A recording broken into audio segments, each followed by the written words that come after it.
Today I have math reasoning for elementary teachers, final exam review, 20 questions.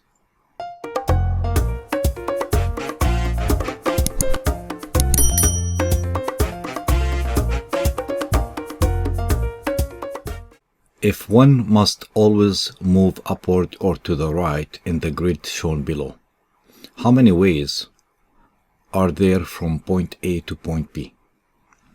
To get started, we could think about going right and keep going right. Then after that, go up, as you could see. So this will show me the idea that I went right 5 times and I went up 3 times. We could also think in a different way by going maybe right, then up, then right, then up, then right, then up, then right and right. So if that is the case, we are going right, up, right, up, right, up, then right, right. So it will look like the following: right, up, right, up, right, up, then right, right. So the way we could see it is the following. And every single time we have 8 steps: 1, 2, 3, 4, 5, 6, 7, 8. And notice that we have 3 ups and 5 rights. So we're going to fill the 8 spots with 5 rights and 3 ups. Now if I switch between this up and this up, you're not going to see the difference in writing, which means we're dealing with combination where order doesn't matter. So the formula for combination is the following: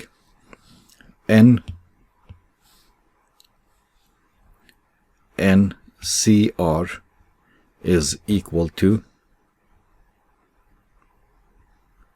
n factorial over r factorial times n minus r factorial. In our case, n equals 8 and r equals 3. We could also use n equals 8 and r equals 5. Like, how many ways you could pick 5 r's out of 8 spots, or how many ways you could pick 3 ups out of 8 spots. It's going to be the same answer. So focusing on the 3 ups, that's my r right here, and the total 8, that will give me the answer as follows. So we have 8 C3 is equal to 8 factorial over 3 factorial times 8 minus 3 factorial, which equals to 8 factorial over 3 factorial times 5 factorial. And that equals to 8 factorial, which is 8 times 7 times 6 times 5 factorial. Notice I didn't have to go right 5 times 4 times 3 times 2 times 1, because I could see the 5 factorial will cancel. And let's leave the 3 factorial right there. So we have the 5 factorial cancels. But also 3 factorial is 3 times 2 times 1, which is 6. That cancels with 6. So the final answer is 8 times 7, which is 56 different ways you could go from A to B with the conditions given. That should do it for number 1. I have 20 questions, so let's keep going on. Number 2.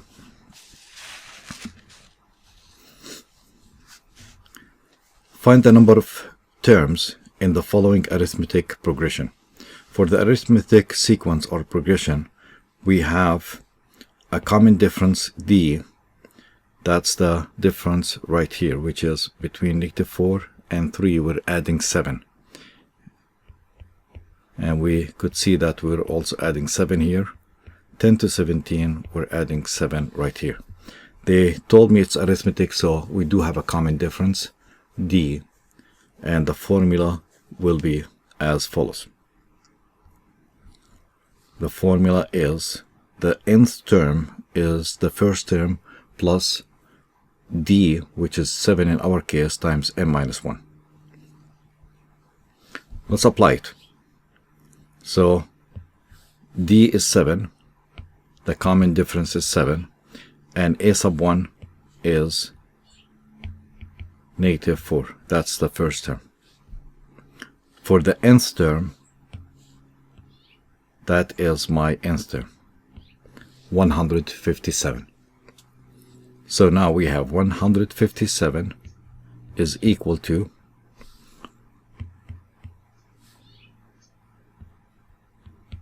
a sub 1, which is -4, the first term, plus the common difference, which is 7, multiplied by n minus 1, and we need to find the number of terms, which is n.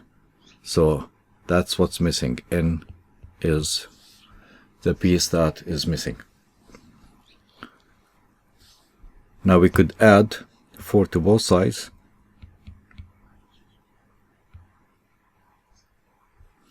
And now the 4 and -4 cancels. On the left we have 157 plus 4, which is 161. 7 times n minus 1 on the right.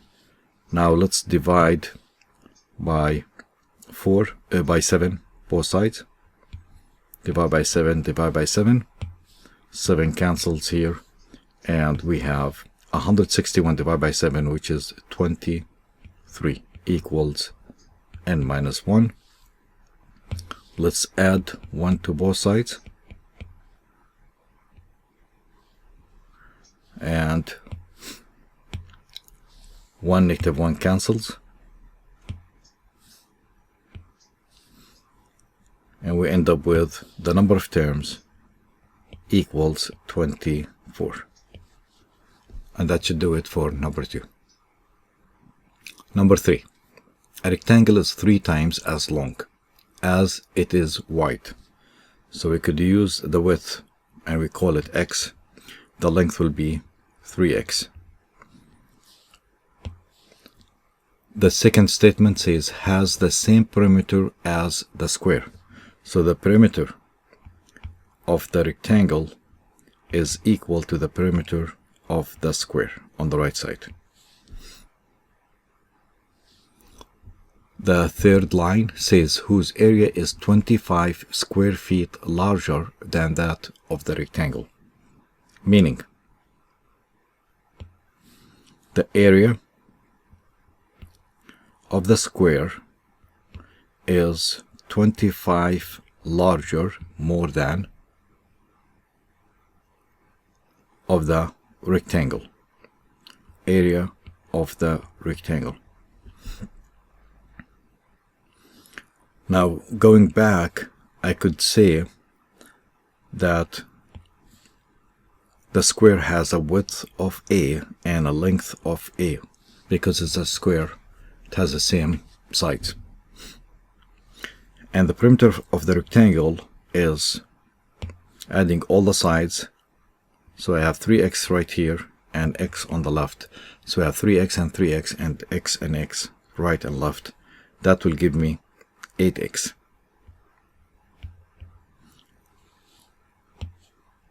The perimeter of the square is 8 plus a plus a plus a. It's all a's around, so it's 4a. We could divide both sides by 4 and solve for a. and that will simplify as follows. The 4 cancels, and divide by 4 you get 1, divide by 4 you get 2. Now we have 2x equals a. We will use that in the formula on the right side.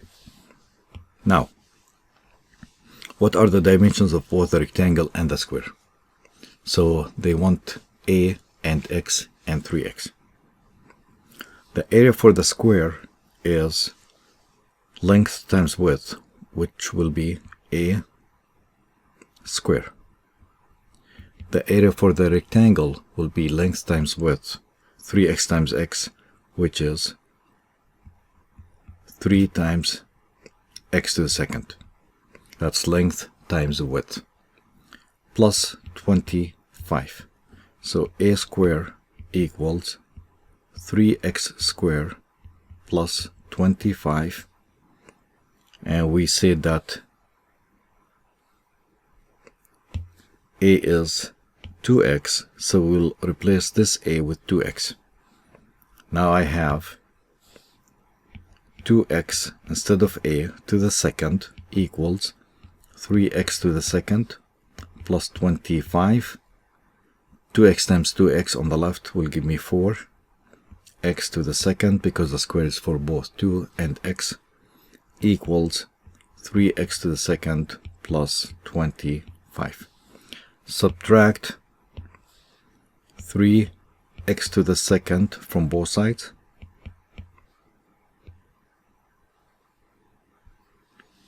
And now we have this cancels, and I end up with 1x to the second equals 25. Taking the square root of both sides, x equals 5, not plus minus 5, because it's a length. And we're almost done. We just need to write the numbers next to the graph, and that should do it.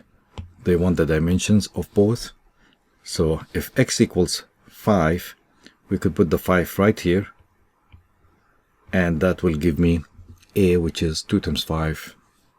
So a is 10. Now a is 10.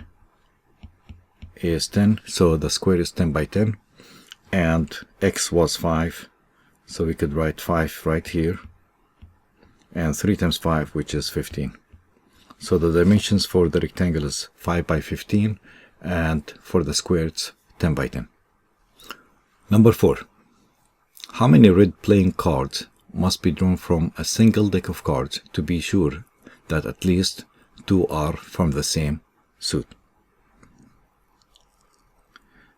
This is called the Pigeonhole Principle.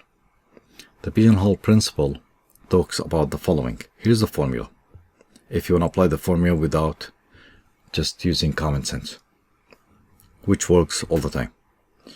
First, you need to identify the condition that is given, which is k equals 2. So that is my k. K equals 2. The number of holes is something to start with. In this case, we have 9 holes. As you could see, it's a 3 by 3 in the figure, which is 9 holes. We're getting the number of pigeons to be 10 to guarantee that at least one hole will have 2 pigeons. As you could see on the top left, right there, there's 2 pigeons on the left. That's the concept of Pigeonhole Principle, and that's why we have the graph of pigeons and holes. In our case, how many red playing cards must be drawn from a single deck of cards?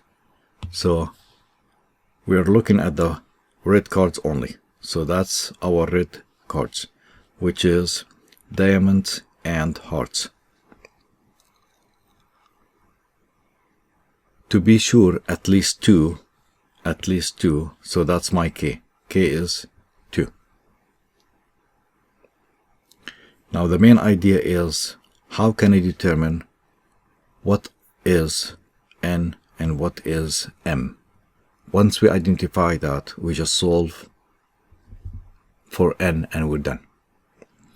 Now if you notice right here, I have two pictures, one for diamonds and one for hearts. Moving on. So k is 2, at least 2. So this one is done or taken care of. The holes will be this right here. So imagine if I have two holes, one for diamonds and one for hearts. And if I pick one right here, then to avoid having two, because we want to make sure, to be sure, I pick one from the hearts, Now I have one of each. But if I go back and try to find or pick one from the red ones, I'm forced to pick either one diamonds or one hearts, and that will have at least two from the same suit. So that's the idea. Meaning, the number of holes is this right here, which is 2. So m equals 2. And we agreed that k is 2, so we have k equals 2 and m equals 2 in this case. All what we need to do is how many red cards we should pick to be sure that at least 2 are from the same suit. So we're solving for n. 2 times, we have to use the order operations. 2 minus 1 is 1. 2 times 1 is 2, plus 1 equals 3. So there must be at least 3 red playing cards drawn from a single deck of cards to ensure there are at least 2 from the same suit. And you could see the idea as I mentioned. This is like 2 holes. If you pick one here and you avoid picking another one, you go to the second part, or to fill the second hole with a red card, let's say hearts. Going back, you have to be forced now to pick a diamond or a heart, and that will end up with satisfying the condition at least 2. So that should do it. You need to pick at least 3 cards.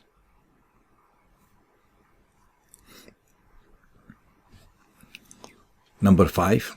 A survey of 1,000 households revealed that 400 had only a TV.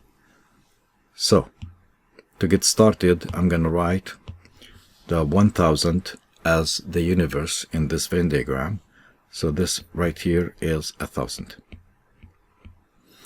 Now, they say 400 had only TV.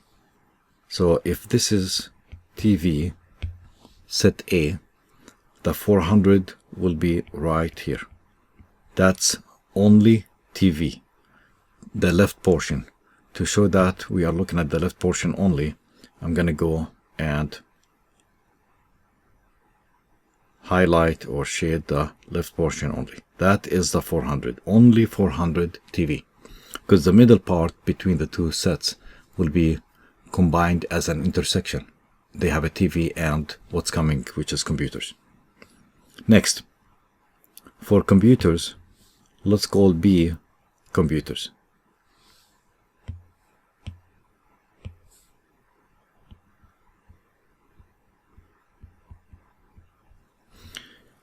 They only have 300, or 300 had only a computer, so 300 will go right here. That is the 300.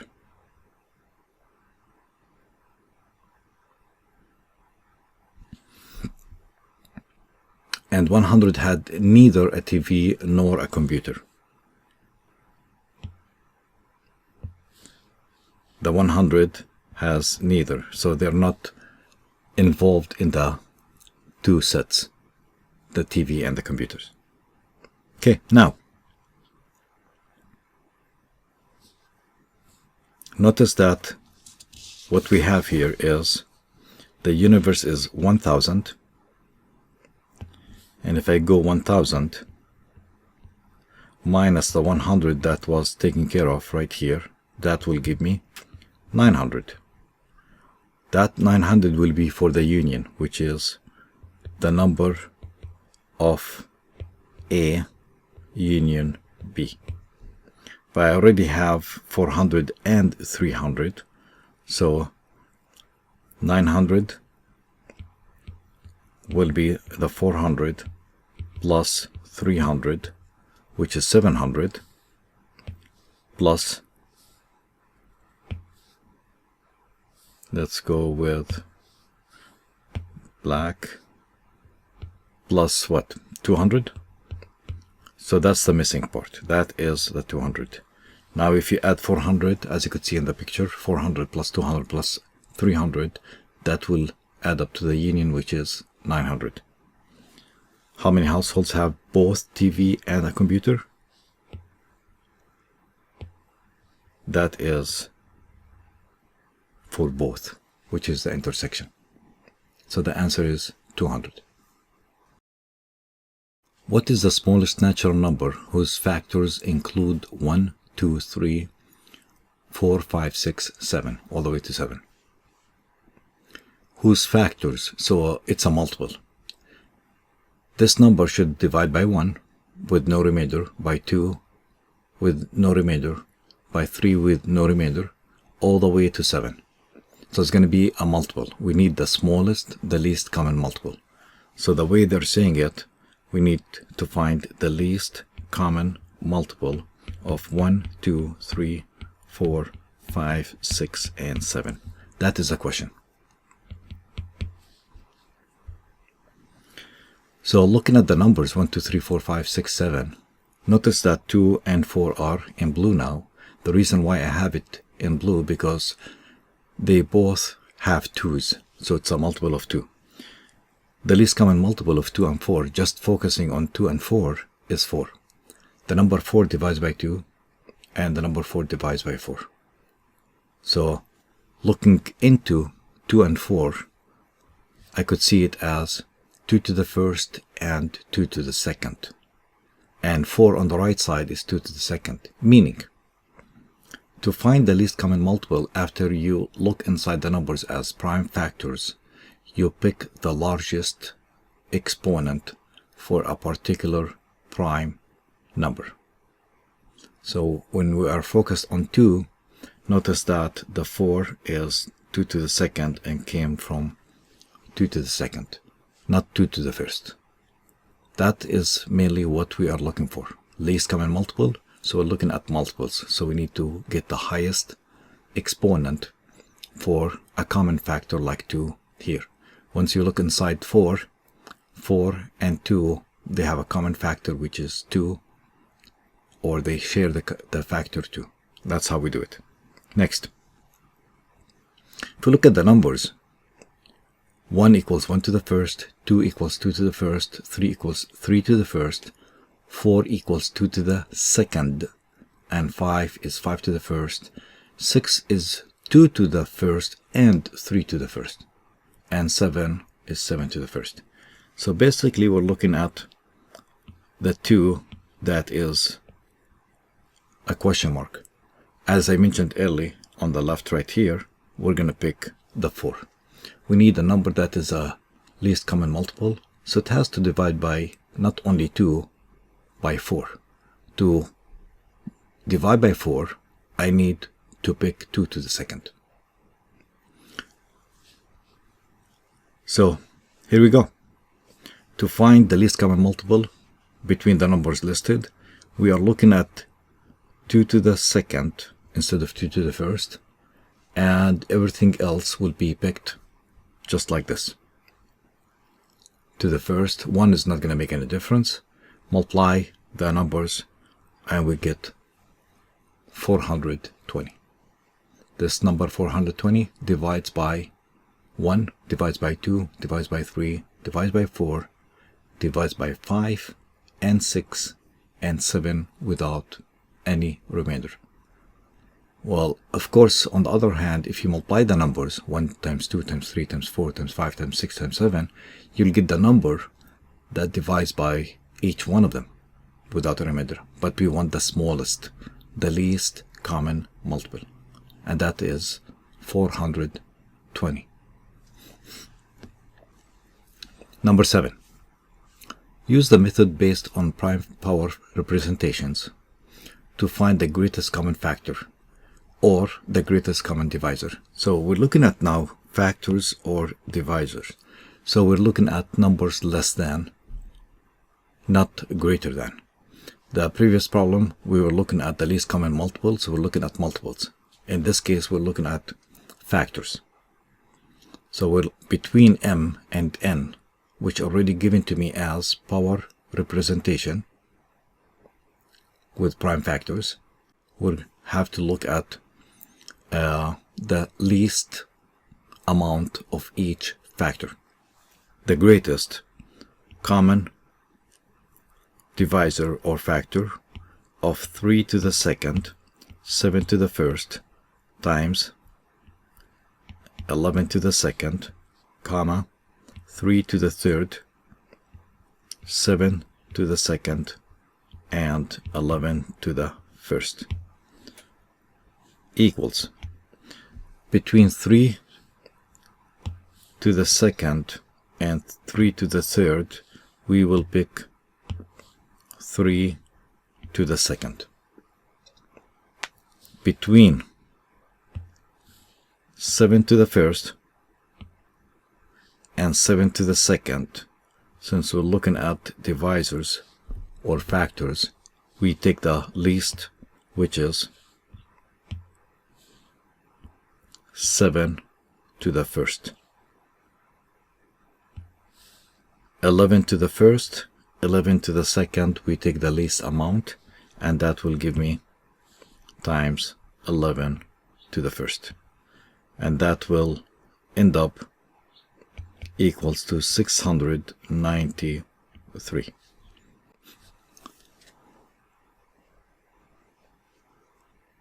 This number here divides into m evenly and divides into n evenly. In other words, the number m, which is not multiplied together now, will divide by 693 without remainder, and the number n, which is also not written as a regular number, will divide by 693 without any remainder. Another example for the GCD, or the greatest common divisor, is the following: 27, 72, and 36. If you look at 27, 27 is 3 times 9, and 9 is 3 times 3. So 27 is 3 to the third. With the same concept, we could break down 72. 72 is, we could say 9 times 8, and 8 is 2 times 4, 4 is 2 times 2, 9 is 3 times 3. So we have 2 3s and 3 2s. 36 is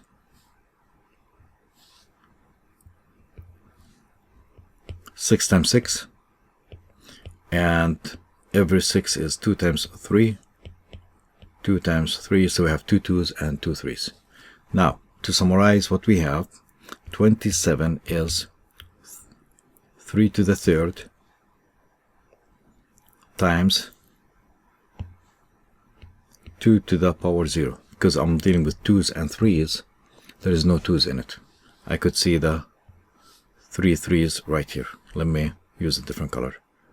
1, 2, 3. That's for the 27. For the 72, we have 2 to the third times 3 to the second. 2 3s and 3 2s. For the 36, we have 2 to the second and 3 to the second, as you can see down below, right here. 2 2s, and 2 3s. Now, the GCD of 27, 72, 36 is now 2 to the power 0, 3 to the power 3,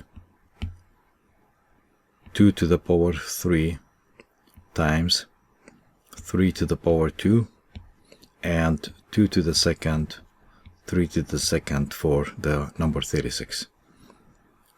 Looking at the smallest in each one, for the 2's, this is the smallest. For the 3's,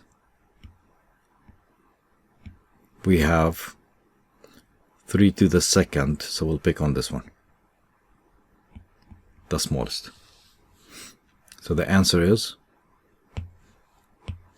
equal to 2 to the power 0 times 3 to the second, which is 1 times 9, and the answer is 9. 27 and 72 and 36, they all divide by 9 without any remainder. That's the greatest common factor or divisor of 27, 72, 36, the number 9. The area of the rectangle is 9 square feet. So the area is 9. If its width is 2 1/7 feet, find its length. Length is missing. Okay. Area equals length times width. Our area was given to me to be 9. The length is missing, and the width is 2 1/7. We could think about the 2 1/7 as 7 times 2, which is 14. 14 plus 1, and that's 15. 9 equals L times 15 over 7. Or 9 equals 15 over 7 times L. To solve for L, we could multiply both sides by 7 over 15. Let's do that. Times 7 over 15 times 7 over 15. Right hand side will simplify to L, and left hand side 7 times 9 over 15, which is 7 over 15 times 9 over 1. We could divide 9 by 3, we get 3. Divide 15 by 3, we get 5. So we have L equals 21 over 5, or we could say that L equals, there's 4 5s inside 21, and a remainder of 1/5. So the length is equal to 4 1/5 feet. For number 10, solve the inequality. Notice that I do have the inequality symbol in red. The reason why, because we are dealing with negative numbers, and when you multiply an inequality or divide by a negative number, you need to flip the inequality sign. We need to focus on this number right here and leave x alone. So I'm gonna have to multiply both sides times negative 3 over 2 to cancel it. By doing so, the inequality symbol has to flip. Okay, so once we multiply by negative, we have to flip it right away. So on the left side, I do have negative 2/3 x multiplied by 3 over negative 2. On the right hand side, I have negative 4/9 multiplied by 3 over negative 2. Left hand side is x, and that's what we want. Right hand side, negative times negative cancels. and 4, 2 simplifies, divide by 2, 3 and 9, they both simplify by 3, and the final answer is the following. Let's divide by 2, 1, divide by 2, 2, divide by 3, 1, divide by 3, 3. So the final answer is positive 2/3. And that should do it. Number 11. Write the decimal 4.08 as a fraction in lowest terms. 4.08 is equal to 4 plus 0.08, which equals to 4 plus 8 out of 100. That's the value of 0.08 as a fraction. And we could simplify this, dividing both sides by 4. I get 4 right here, divide by 4, divide by 4, and now I have 2 over 25. Or differently, I could write it as 4 and 2 out of 25 next to it. Again, we could change this to a fraction in lowest terms by multiplying this way and adding this way. So we have 4 times 25 is 100. 102 will make it 102. Divide by 25, and that is the fraction in lowest terms. Change the repeating decimal to a fraction in lowest terms. Now we have 1.54. The 54 is repeating, so that could be written as 1.54 with a bar on 54, showing that the 54 is repeating, and that is equal to 1 plus 54 divided by 99. Because that's the meaning of repeating decimal. If you have 2 digits repeating, you're dividing by 99. If you have 1 digit repeating, that means you're dividing by 9. You could double check. That is equivalent to 1 and 54 over 99 next to it. We could also apply the same method like last time. 99 times 1 plus 54. That will give me 99 and 54, which is 153 over 99. And they both divide by 9, so we could divide this by 9, divide this by 9, and we'll end up with 17 over 11. Here's another way. Or you could do the following. We have 1 and 54 over 99, but we could see that the 54 and 99, they both divide by 9. So I could divide this by 9 before I multiply and divide this by 9. Now I have 1 and 6 over 11. Applying the same method to make it as a fraction, because that's what they want as a fraction, not mixed number. 11 times 1 is 11 plus 6 is 17. 17 over 11. Again, same answer like before. Find the missing number in the proportion. We're solving for x. So if I multiply across, those should be equal because that's a proportion. We have on one side 20x and on the other side 4 times 35.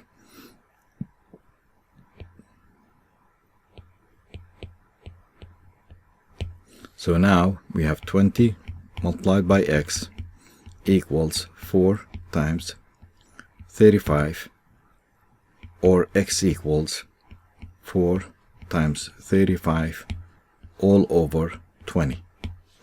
Simplifying, I could divide by 4, 1, by 4, 5, and now I have 35 times 1, which is 35, over 5, and that simplifies to 7. Or I could do the following. Since we have it as 20 over 35 equals 4 over x, and I could see that 20 and 35, they both divide by 5, I could do the following. I could divide this by 5, and I could divide this by 5, and the right hand side is 4 over x. The left hand side is 20 divided by 5, which is 4, 35 divided by 5, which is 7, and clearly that implies that x is equal to 7. As you could see, both ways will give me x equals 7. 14. Find the missing number in the blank to make the statement true. So if I call this x right here, the missing part, 25% of x equals 21. To translate that to an equation, we write 25% of means times x equals 21. 25% means 25 out of 100. That's the meaning of percent. Equals times x equals 21. We could divide this by 5 or by 25 actually. Let's divide by 25 all the way and divide this by 25 because they both divide by 25. If I do that, now on top I have 1. 100 divided by 25 is 4, and times x equals 21. Now I could multiply both sides by 4, and the left hand side is x by itself. Right hand side is 4 times 21, which is 84. And that's the missing number. So 25% of 84 is 21. You could also see it as this is 84 and 25% is 21. That's 25%. That's 25%, 25%, 25%. Notice that 21, if you add them up 4 times, that gives you 4 and 8, 84. So yes, 25% of 84 is 21.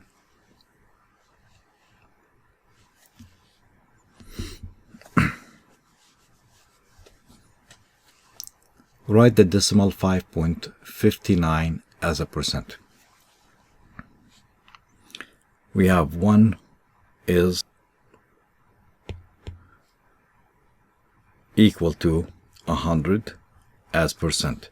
So if I put titles right here, this is percents and this is decimal. The question is, what is 5.59 as a percent? So if you do that, you cross multiply, it's like a proportion. We need to multiply 5.59 times 100. That will equal to x times 1. So x should equal to 5.59 multiplied by 100, or move the decimal to the right 2 places. That will give me 559 under the percent symbol. 1 is a whole, which is 100%. 2 will be twice, that's 200%, and so on. So 5 is 500%. Of course, with 0.59 is going to show as 59% next to it. So that's for number 15. Convert 62.5% to a fraction in lowest terms. 62.5% is equal to 62.5 out of 100. And we could multiply the top by 10 and the bottom by 10 to move the decimal and get rid of the decimal look. So we have 625 over 1,000 because we multiplied by 10.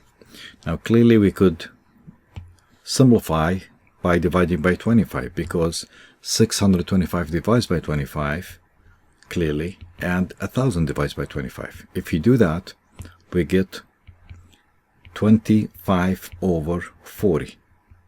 But still we could see that both divide by 5. Because they want me to go with the lowest terms, I have to keep going. And that will give me 5 over 8. That's one option. Here's another option. If you could see sometimes other ways that reduces your steps, why not? 62.5 divide by 100, then we multiply by 10, we get 625 over 1,000. So I'm starting from this step right here. After this step, we could say that they both, you could test it, they both divide by 125. They do. And if you divide the top side by 125, you get 5. And 1000 divided by 125 is gonna give you 8. That's another way. Instead of dividing by 25 first, then divide by 5 as a second step, you could divide by 125 if you could see that. What is 73.5% of $8,610?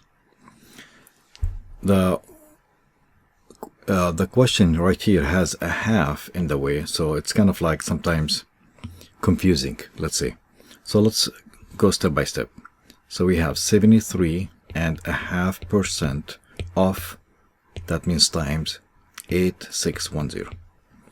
We could write 73.5% as 73.5% of 8610, which is 73.5 over 100 of 8610. Dividing by 100 means move the decimal to the left 2 places. Differently, I could write it as 0.735 times 8610. Using a calculator, that will give me the following. We have 6328.35, $6,328.35. Find the value of investing $9,000 at 8% compounded semi-annually for 13 years. Round to the nearest cent as needed. The compound interest formula is given as A of t equals P as principal multiplied by 1 plus R over N, all to the power NT. Now when they say we are investing 9,000, that's the P part right there, that's the 9,000. At 8%, the 8% is R, so it's going to be written as 0.08. When they say semi-annually, that means twice a year. That means N is 2. For 13 years, the 13 years is the T part right here. Now, let's finish the problem. So the amount after 13 years will equal to the start amount, which is the principal 9,000 multiplied by 1 plus interest rate is 0.08 over 2, because we're doing semi-annually, to the power 2 times the number of years, which is 13, equals to 9,000. 1 plus 0.08 divided by 2 is 0.04, and 2 times 13 is 26, or I could write it as 9,000 times 1.04 to the power 26. The reason why I'm simplifying, because we don't want to type the whole thing as is on the calculator. It's a way easier to substitute or plug in these numbers in the calculator, not these numbers. So using the calculator, multiplying 9,000 times 1.04 to the power 26, and rounding after that, because to the nearest cent as needed, it's money, we end up with the following. So this is what I have from the calculator. That gives me 24,952.22806 to the nearest cent, we need to round this to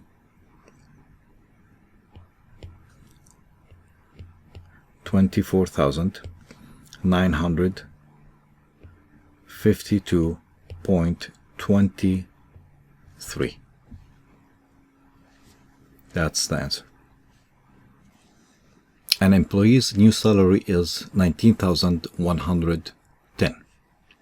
After getting 5% raise, what was the salary before the increase in pay? So the answer should be less than 19,000 or 19,110. So let's write the following. Let the salary before the increase in pay be called X. Now we have the following. The salary, which is X, multiplied by 1 plus 5% to increase 1 by 5%. That's called increase, like when you add tax or percents. So that's why it's 1 plus. That will give me the new amount, which is 19,110. To simplify the following, we could write X multiplied by 1.05, because 5% means 5 over 100 or 0.05, equals 19,110. Dividing both sides by 1.05, I get X equals 19,110 divided by 1.05. Using the calculator, I have 18200. So the salary before the increase of 5% was 18,200. Last question. How much would you have to invest at 3% interest compounded annually to have $15,000 at the end of 8 years? So now, the main part here, when they say annually, that means N is 1. N is 1. So the formula simplifies to the following. We have A of t equals P times 1 plus R to the power 1 times T, which is just T. That's what we have. Next, we have 3%. So the 3% is R. And to write this as a decimal, it's 3 out of 100 or 0.03. To have 15,000, that is the 15,000 at the end. So the end is 15,000. How much would you have to invest? That is our question, which is this part is missing. After 8 years, so T is 8. Okay, now let's finish the problem. I have 15,000 after 8 years came from the following. The principal is missing, and we have 1 plus 0.03, which is 0.03 next to it, to the power 8.